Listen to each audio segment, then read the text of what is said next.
No ज्ञान, सिर्फ practical बातें।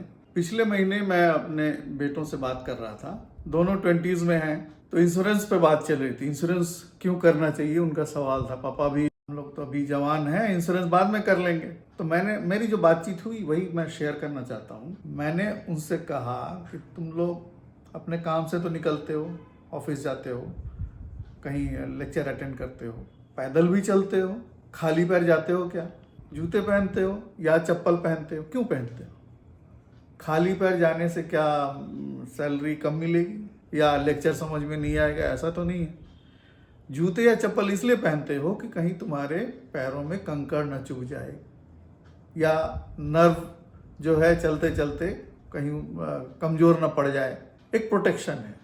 तो वो जूता तुम्हारा इंश्योरेंस है, वो इंश्योर करता है कि तुम्हारे पैर सही सलामत रहें। दूसरा एग्जाम्पल लो, मैंने बचपन का एग्जाम्पल, जब मैं बचपन में सर्कस देखने जाता था तो मुझे याद है कि सर्कस के अंत में एक ट्रेपीज आर्टिस्ट लोग एक खेल करते थे, एक इवेंट होता था जो काफ़ी रोमांचकारी होता था।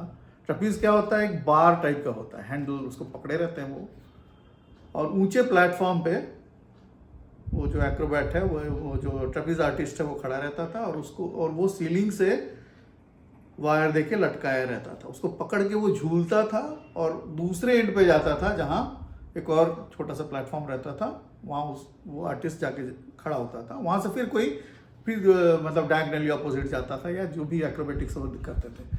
मुद्दे की बात ये है कि मैंने देखा है ये इवेंट, लेकिन कभी मैंने ये नहीं देखा कोई आर्टिस्ट गिर गया। हाँ, नीचे एक नेट बिछा रहता था और कभी कभी खेल के अंत में जोकर गिरता था, मजे के लिए गिरता था, बच्चे हम लोग तालियां बजाते थे। बाद में मुझे पता चला कि वो प्रोटेक्शन के लिए, वो जो नेट था वो नहीं रहता तब भी क्या वो उतने कॉन्फिडेंस से कर पाते? शायद नहीं कर पाते। वो नेट उनके प्रोटेक्शन के लिए था। बाई चांस किसी का हाथ स्लिप करे तो वो गिरे तो चोट ना लगे। नेट पे गिरते थे, फिर उछल जाते थे, जमीन से नहीं टकराते थे। वो नेट इंश्योरेंस है, सोच के देखना। दो फीडबैक लेते हैं। एक है आदर्श कुमार का, उन्होंने लिखा है कि ओल्ड और न्यू टैक्स रेजिम का वो कंपैरिजन दिखाने के लिए। भैया मेरा ये सजेशन है कि टैक्स स्पेसिफिक मामला होता है हर किसी का, और तुम टैक्स कंसल्टेंट से कंसल्ट करो। मेंटेनेंस हर चीज़ का देते हो, घर का, बगीचे का और भी चीज़ों का, तो फाइनेंसेस का मेंटेनेंस क्यों नहीं देते? टैक्स कंसल्टेंट से बात करो जो तुमको पहचानता है, ये सही रहेगा।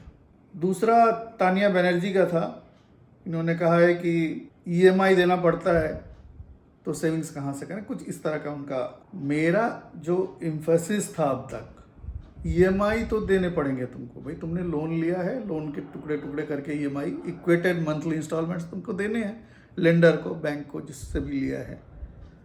मैं प्रायोरिटी शिफ्ट की बात कह रहा था। तुम मान लेते हैं तुम्हारा 5 तारीख को, हर महीने के 5 तारीख को ईएमआई देना है, दो। 4 के पहले सेविंग्स का काम पूरा करो। ईएमआई देने के बाद बाकी खर्चों के बाद सेविंग्स ये मत करो। यही मेरा कहना है, ये मेरा सजेशन है। इससे क्या हो, सेविंग्स प्रायोरिटाइज हो जाती है।